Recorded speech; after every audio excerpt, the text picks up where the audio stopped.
بُص يا سيدي، أحمد المنصور أو المجاهد أحمد المنصور المجاهد في سبيل الله اللي حرّر سوريا وقريبًا سيحرّر مصر، لا هو إخواني ولا هو وطني.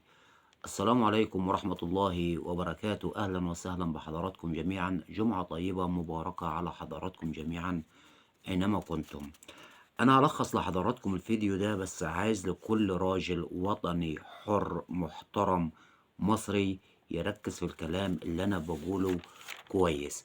قبل ما أخُش مع حضراتكم في الموضوع يا ريت فضلًا وليس أمرًا وأكون شاكر لحضراتكم جدًا، جدًا، جدًا، ادعموا لنا الفيديو ده بعمل لايك وشير عشان نوصّله لكل مصري وطني حُر.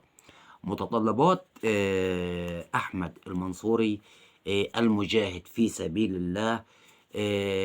1 الإطاحة برأس النظام.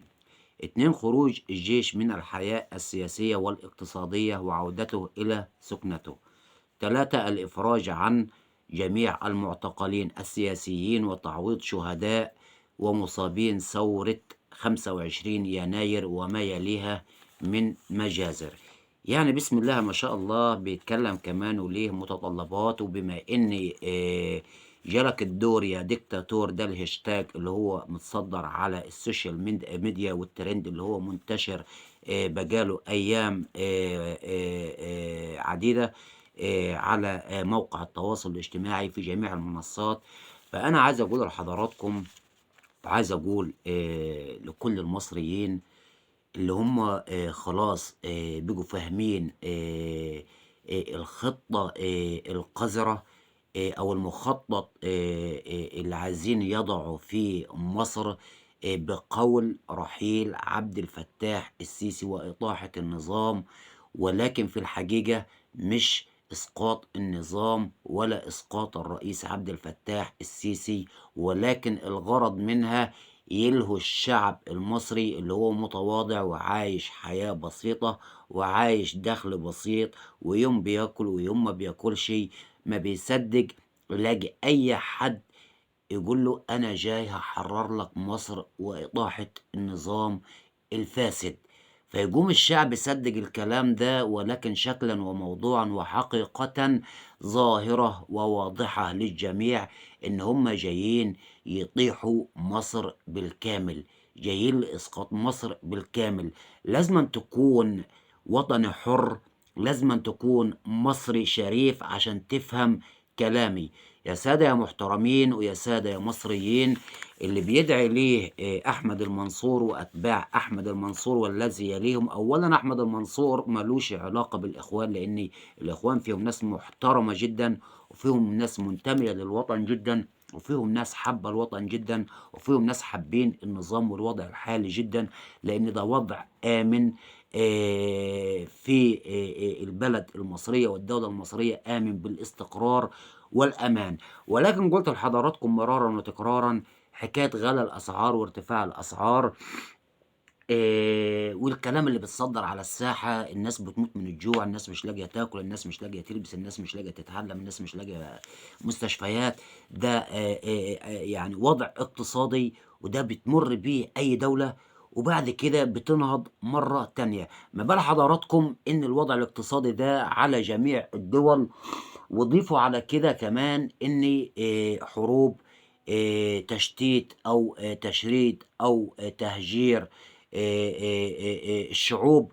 ولكن إحنا كل ما نمُر به الآن في كل الظروف الصعيبة التي تحاوط جميع البلاد العربية من إبادات جماعية ومن حروب ومن تشريد الشعب، إحنا ما بنعانيش إلا من ارتفاع الأسعار وغلا الأسعار، وده يعني وضع مؤقت أو شيء مؤقت، وإن شاء الله البلد هتكون في أفضل حال. ولكن الناس اللي هي طالعة طبعًا مؤيدة لأحمد المنصوري اللي هو ظهر يعني خلال الأيام القليلة الماضية ده وبيدعو لثورة الرحيل اللي هي يوم الجمعة 24 يناير، طبعًا تاني يوم موافق 25 يناير، ودي طبعًا المنهج بتاعهم أو المخطط بتاعهم بنزول الشعب المصري إلى الميادين. وبرحيل الرئيس عبد الفتاح السيسي وبإطاحة النظام. فأنا عايز أقول لحضراتكم شكرًا وموضوعًا، الكلام ده لا يسمن ولا يغني من جوع، لإن البلد دي حاميها الله وحافظها الله. البلد دي ماشية بشكل جيد جدًا، ماشية بشكل فوق الممتاز.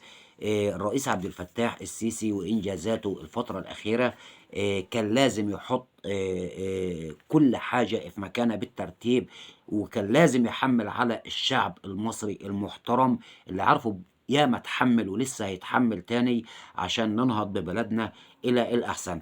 ولكن الناس اللي هم مؤيدين طبعًا ل كما يعتقد يعني إنه رجل مجاهد في سبيل الله. أنا أعرف الراجل اللي هو مجاهد في سبيل الله ما يخطأش وما يطلعش متعمد بالسب والقذف على السوشيال ميديا. أنا أعرف الراجل مجاهد في سبيل الله وشايف نفسه ماشي بالشريعة وبالدين، إن هو يحط كل حاجة في مكانها، إن يحاسب الشخص لشخصه وذاته، مش ماشيين بقصة الحسنة بتخُص والسيئة بتعُم. المنهج ده مرفوض على الإطلاق. وعشان ما أطوّلش على حضراتكم، الناس اللي هي منتظرة 24 أو 25 يناير 2025 إن هيكون في مظاهرات وهيكون في خُزعبلات وهيكون في رحيل وهيكون في إسقاط نظام وتغيير نظام جديد. أنا عايز حضراتكم وباذكّر حضراتكم افتكروا يوم 11/11، افتكروا يوم 11/11 اللي كانت الناس بتهتف برحيل الرئيس عبد الفتاح السيسي وتغيير النظام.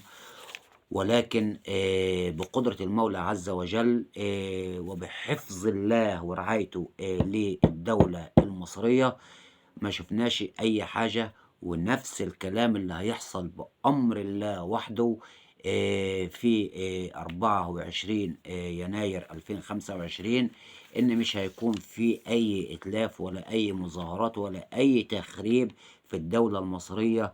وحفظ الله الوطن شعبًا وجيشًا ورئيسًا. اللهم آمين يا رب العالمين. واللهم رد كيد الظالمين بالظالمين وأخرجنا منها سالمين. اللهم آمين يا رب العالمين. تحياتي واحترامي لحضراتكم جميعًا. أنا إنسان أبسط مما تتخيلوا، عشان بس ما حدش يحمّل نفسه وزر في التعليقات. يقول لك ده لجنة، أنت واخد كام؟ لأ، أنا راجل أبسط مما تتخيل. لا حد يعرفني ولا أعرف حد، ولا ليّا أي انتماء لأي جهة. أنا كل انتمائي وكل جهتي أرضي وعرضي وبلدي ووطني وشعبي وجيشي ورئيسي. حفظ الله كل هؤلاء. راجل أبسط مما تتخيل. راجل يعني ما فيش دخل شهري، مش صاحب فيزا ولا صاحب معاش ولا صاحب تأمين. أنا راجل أُرزق على الله، شغال في طابونة بتاعة عيش، العيش المُدعم. شغل يوم بيوم وحياة يوم بيوم، والحمد لله في كل حال وعلى كل الأحوال. وتحياتي لحضراتكم جميعًا، وباذكّر حضراتكم يعني للمرّة الأخيرة إن مصر في رعاية الله وحمايته، ثم في رعاية الرئيس عبد الفتاح السيسي والجيش المصري والشعب والشرطة. وتنبيه أخير، ولكن تنبيه مهم جدًا، وخلّي بالك من التنبيه ده يا مصري يا وطني يا حُر.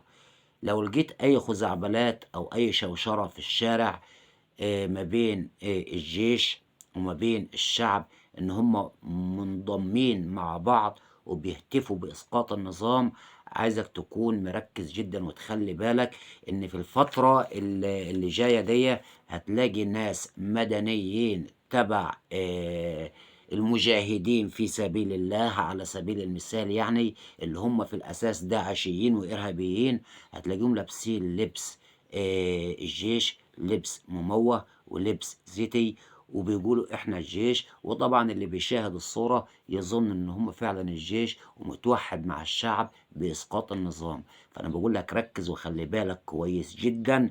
المشهد ده لو جه لحضرتك وشُفته على أي موقع من التواصل، ثق تمامًا إن المشهد ده مش مفبرك ولكن حقيقةً شكلًا وموضوعًا، دول مدنيين تبع الشلة الفاسدة، اللي هم بيدعوا إن هم بيجاهدوا في سبيل الله، ولكن المشهد ده ما لوش أي علاقة لا بالشعب ولا بالجيش. تحياتي واحترامي وتقديري لحضراتكم جميعًا، وأستودعكم الله، والسلام عليكم ورحمة الله وبركاته.